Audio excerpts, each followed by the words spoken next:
Lions आंतरराष्ट्रीय संघटनेच्या वतीने बालदिनानिमित्त बालजल्लोष या कार्यक्रमाचे आयोजन करण्यात येणार आहे। लायन्स आंतरराष्ट्रीय संघटनेच्या वतीने बालदिनानिमित्त आयोजित करण्यात आलेल्या बालजल्लोष या कार्यक्रमात विविध कला प्रकारांमधील 20 बालकलाकारांचे कलाविष्कार पुणेकर आणि बालगोपालांना एकत्रितपणे अनुभवता येणार आहे, अशी माहिती लायन्स आंतरराष्ट्रीय संघटनेचे प्रांतपाल राज मुच्छाल आणि नाट्य संस्कार कला अकादमीचे प्रकाश पारखी यांनी पत्रकार परिषदेत दिली। यावेळी कार्यक्रमाचे समन्वयक योगेश शहा उपस्थित होते। हा कार्यक्रम बालदिनी दिनांक 14 रोजी दुपारी 1 वाजता भरतनाट्य मंदिर येथे होणार आहे। या कार्यक्रमात सक्षम कुलकर्णी, अश्विन चितळे, अथर्व कर्वे, प्रियदर्शनी इंदलकर, तन्वी पिंपळखरे या तारांकित कलाकारांसह विविध क्षेत्रातील बालकलाकारांच्या बालगीते, नृत्य, नकला, नाट्यछटा अशा कला प्रकारांचा आनंद बालजल्लोषमध्ये मनमुरादपणे लुटता येणार आहे। हा कार्यक्रम सर्वांसाठी खुला असून कार्यक्रमापूर्वी 1 तास नाट्यगृहावर कार्यक्रमाच्या प्रवेशिका उपलब्ध होणार आहे।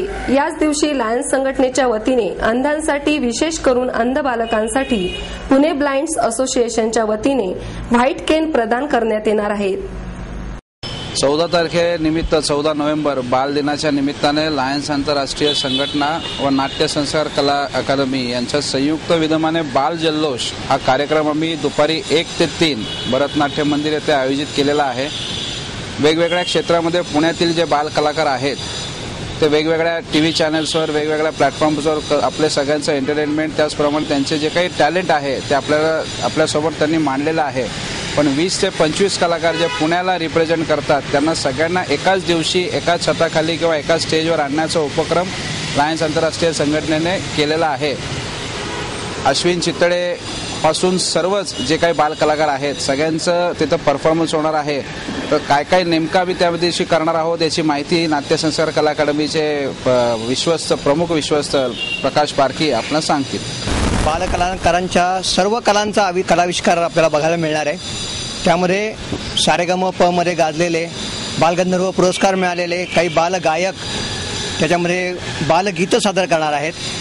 काही नृत्य यावेळेला शास्त्रीय आणि फिल्मी नृत्य बालकलाकार सादर करणार आहेत। तसंच नाट्यछटांचा जो आमचा उपक्रम आहे त्या नाट्यछटात यावर्षी पारितोषिक विजेते सर्व नाट्यछटा या तिथं सादर होणार आहेत। तसंच आमच्या या कलाकार म्हणून आज गाजत असलेले सक्षम कुलकर्णी, अश्विन चितळे त्यांना राष्ट्रपती पुरस्कार मिळाला श्वाससाठी।